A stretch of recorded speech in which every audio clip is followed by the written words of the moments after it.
2 in a row. What kind of reaction have you seen from your players in training, and what kind of reaction and response do you expect to see tomorrow?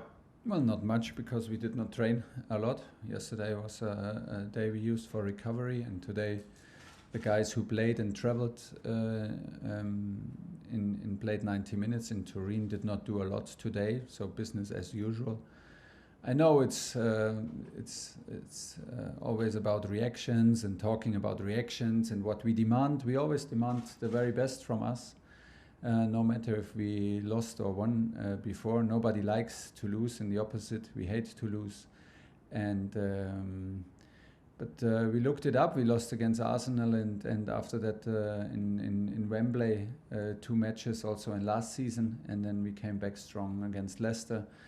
You know, sometimes it's like this. First of all, we need to respect also the quality, personality, and of our opponents, and then it's about, like, we're not really bad, and it's not a long time ago that we played very, very good matches. Remember our second half, for example, in Tottenham. Then the cup game with 10 changes in the starting lineup against the strong Aston Villa side, who won after that 1-0 in Old Trafford. This is not long ago. It just feels long ago because there are so many games in between, but it's not long ago. And I think we miss a little step from 90% to maybe 100%. It's not that we have to question ourselves deeply and start to doubt each other. It's about stepping up, of course. It's about improving. The games were very, very difficult, very different from each other, into the extremes. Man City is about high pressing and ball possession. Juventus is about deep defending and no ball possession. So we played against the extremes, and what we can predict is we play against another extreme team in high pressing now with Southampton. And the one thing that is the most important, to keep a clear head and be well prepared, and this is what we do.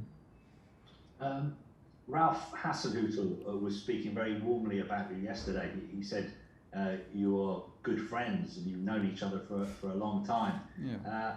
What do you make of him as a character, and what do you make of the job that he's done at Southampton? Well, we meet each other now regularly because we played against each other in Bundesliga and now here, and we meet, of course, in coaches' meetings. That's pretty much it. But it's also a lot over the years, and he's a very friendly and very and we met once in Paris for some days. So.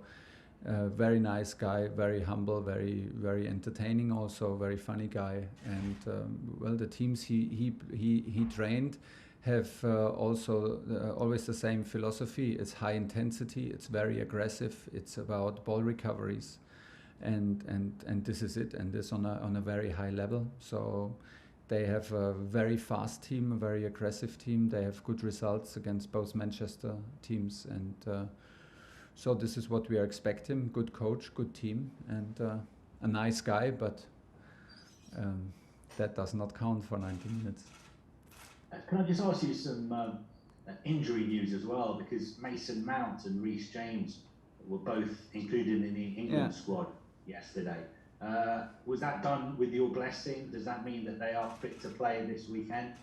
You would assume so, no? But yeah. I was when I saw it, I thought that maybe Reece goes with a water polo team for England, because right now he trains in the pool.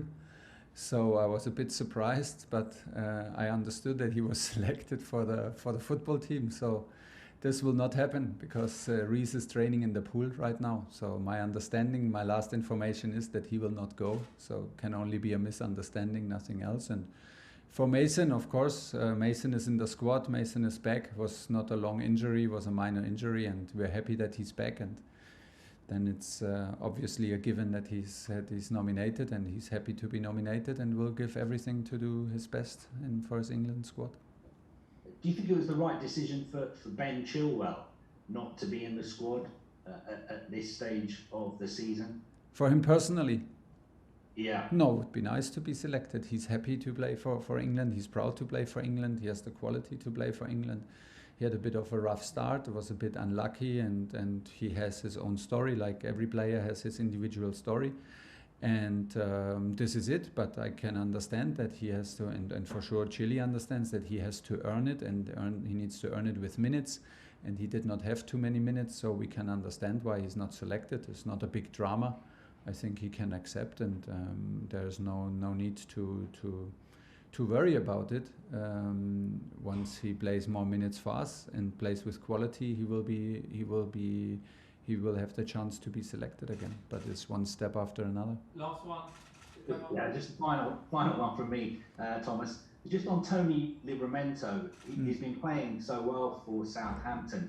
Was it a tough decision to let him go this summer? And you've reportedly still got a buyback clause, so that shows how highly rated he was by the club. Yes, of course he was highly rated. We did everything to keep him here, to show him his future and his possibilities to compete also for a position in our team. He decided to go. That's his decision. You sometimes have to accept. There are not too hard feelings, because we can show him possibilities, and then it's on the player. He was, of course, competing with Reece James, with Aspi on the right wing back position. I think it was an ideal position for him to fight, and the group is not too big, so there was a big chance also to make it all the way. If Tino decided to go, it's fair enough. He does very well. We wish him all the best. And this is what it is. Of course, we saw the potential. He decided to go another way and fight for his place in Southampton, and that's how the business is. James Avenger, Talksport. Thomas, do you feel like standards have slipped in the last two games, or has it just been the case that you've come up against two really good opponents? Two very different opponents, like I said, two very extreme style of play and very different style of play, from Man City high pressing ball possession to almost no ball possession and deep defending from Juventus. But of course, both clubs have personality, both clubs have experience, both clubs have the players to hurt you. This can happen in any match of football, we know this. If it happens, it does absolutely not feel good. And did we play at our very best level? No. So we had the feeling that Manchester City made us underperform on this very day, on the very special day at Stamford Bridge. We felt us very well prepared and in total different circumstances to play against Juventus. Could we reach our very best level? No. It's hard if you're responsible for the rhythm, if you're responsible for the energy, if you're responsible for the intensity. It's a concentration game in the end, you know. It reminds me 100% to our game in Bucharest when we played against Atletico, and we finally ended up to play almost a similar game and win it 1-0 by a goal that was ruled out by offside, and then given by VAR, and it was a bicycle kick. So we did not have much chances, maybe no chance at all, and we did not give chances away. But don't forget, it was in Bucharest, it was without spectators, so it was maybe also a bit easier to be calm, to be focused, to be concentrated, and now it gets a bit tougher to play away games against big teams like this with this kind of personality. We will not be the last team to lose against Juventus, and it was like the difficulty and the danger in these matches is that the result in the end tells you the story about the match. If you lose 1-0, you're not sharp enough, you lack intensity, and everything falls into place when you know the result. If you win this 1-0, or maybe Romelu scores and you go away with a draw, you go like, we stayed calm, we stayed passionate, we waited until this one chance came, and you speak about this game very, very differently. It is very hard to constantly be responsible for the intensity, for the attacks, and against a team that defends so deep. It was almost the same first half than we played with Manchester City, and it was very, very hard for Manchester City to create chances, and expected goals against us was almost impossible. And the door for Manchester City opened with a deflected shot. So yeah, Of course, we need to defend this goal much better. It was an absolutely poor goal in the present we gave away, and this is the lesson. From there on, I feel that we need to step up again, like you said, from 90% to 100, which is not the easy thing, but is of course on us to improve and to raise the level again. Romelu has seemed a little bit isolated in the last 2 or 3 games. Yeah. Is there still an adjustment taking place from his part, but also from the team's part as well, in terms of trying to work to his best strengths? Yes and no, because he was fully involved in the very first game against Arsenal, and then he was also if you look at the second half against Tottenham, he was involved in chances, in assisting for Timo Werner, in first half in connection with Mason Mount. I think that also football right now is about connections. And Romelu, I feel a strong connection with Mason Mount. I feel a strong connection with Mateo Kovacic. They look for each other and they have a genuine understanding. And everybody else lacks it a little bit. And we need to learn. We need to adapt. We need to create and understand each other better, of course. But yeah, like I said, we had games where he was fully involved. Now we had games like against Manchester City. Of course, he was isolated. Manchester City made him be isolated, and our build-up play and our transition made him be isolated, of course.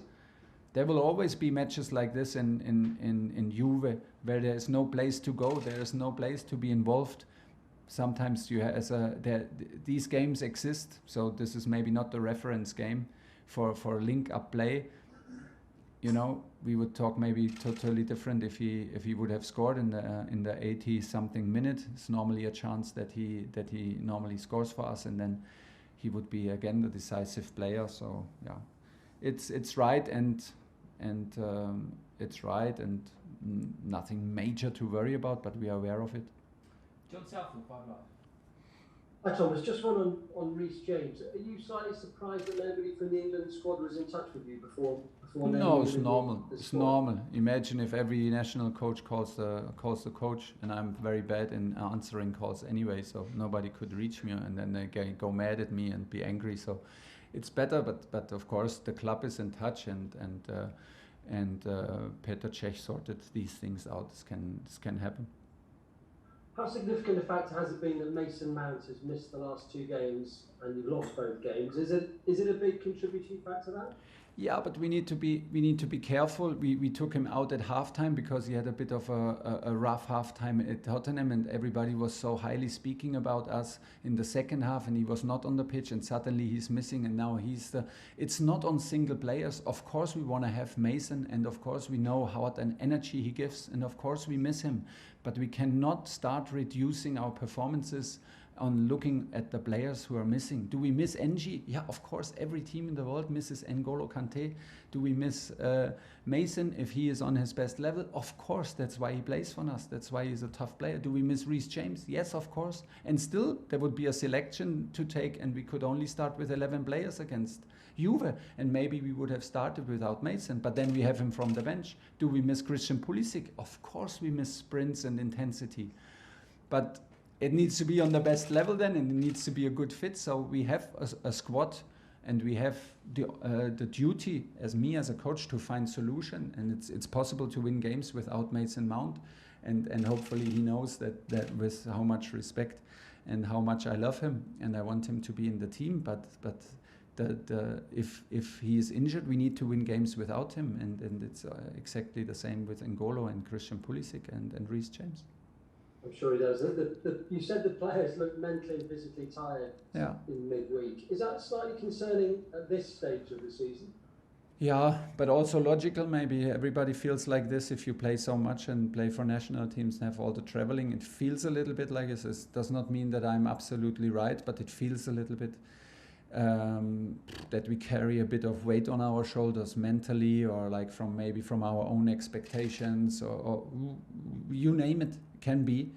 So yeah, somebody told me several years ago, if players look like this, you can threaten them or you can calm them down, and in 99% of the cases it's better to calm them down, and I will never forget this sentence. So I was a youth coach. So the tendency is in the moment here also keep everybody calm and trust in what we do and what we are, and support the group, and let the players also support each other and find their way out. We're looking, I think, for the last 10%, you name it, being sharp, being mentally maybe a bit more fresh, or enjoy a little bit what we do.